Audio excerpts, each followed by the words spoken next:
নেতৃবৃন্দ সহ আমার প্রাণ প্রিয় নেতা গণ অধিকার পরিষদের সভাপতি জনাব নুরুল হক নূর, আমি আজকে নুরুল হক নূর ভাইকে বাংলাদেশের সকল কর্মচারীদের পক্ষ থেকে ধন্যবাদ জানাচ্ছি আমাদের এই প্রোগ্রামে আসার জন্য। প্রিয় উপস্থিতি, প্রিয় সাংবাদিক ভাইরা, আপনারা জানেন আমরা 2019 সাল থেকে কর্মচারীদের দাবি দাওয়া নিয়ে মাঠে দাবি দাওয়া নিয়ে বিভিন্ন বাংলাদেশের বিভিন্ন বিভাগ, বিভিন্ন জেলায় ঘুরে আসছি। আমরা আজকে নতুন আন্দোলন করি না।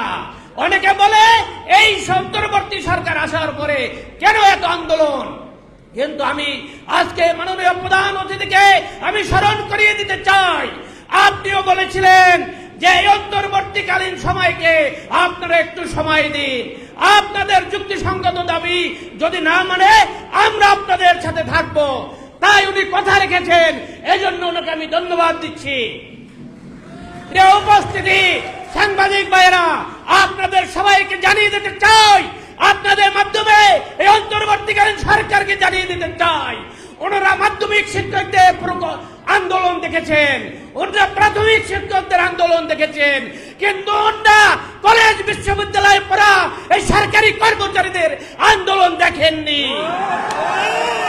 এই সরকারি কর্মচারীরা শিক্ষকদের সবাইকে নিয়ে যদি এবার মাঠে নামে তাহলে ওনাদের পালানোর জায়গা পাবেন না। ওনাদের কি দরকার ছিল এই পে কমিশন গঠন করার?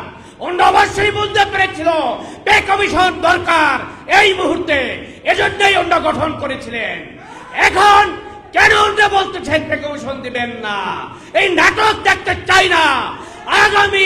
আমি নুরুল হক নূর ভাইকে অনুরোধ জানাবো, আপনি দয়া করে আমাদের পাশে থাকবেন।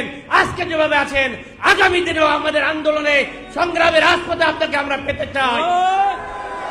আমি সরকারকে উদ্দেশ্য করে বলতে চাই, আগামী 30 নভেম্বরের ভিতরে যদি পে কমিশনের রিপোর্ট জমা না দেওয়া হয় তাহলে 1 ডিসেম্বরে আমরা বাংলাদেশের সকল কর্মচারীরা আমাদের আগামী দিনের কর্মসূচি বাস্তবায়নের জন্য প্রতিনিধিদের নিয়ে বসে আগামী দিনের কি কর্মসূচি হবে সেই কর্মসূচি ঘোষণা করবে ইনশাআল্লাহ আগামী 1 ডিসেম্বর।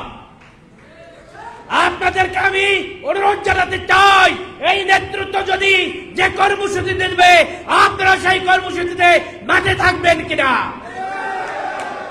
আজকে এখানে আমরা বাংলাদেশের সবাইকে ডাকি নাই, সকল কর্মচারীদেরকে ডাকি নাই, আমরা ডেকেছি শুধু প্রতিনিধি ভাইদেরকে।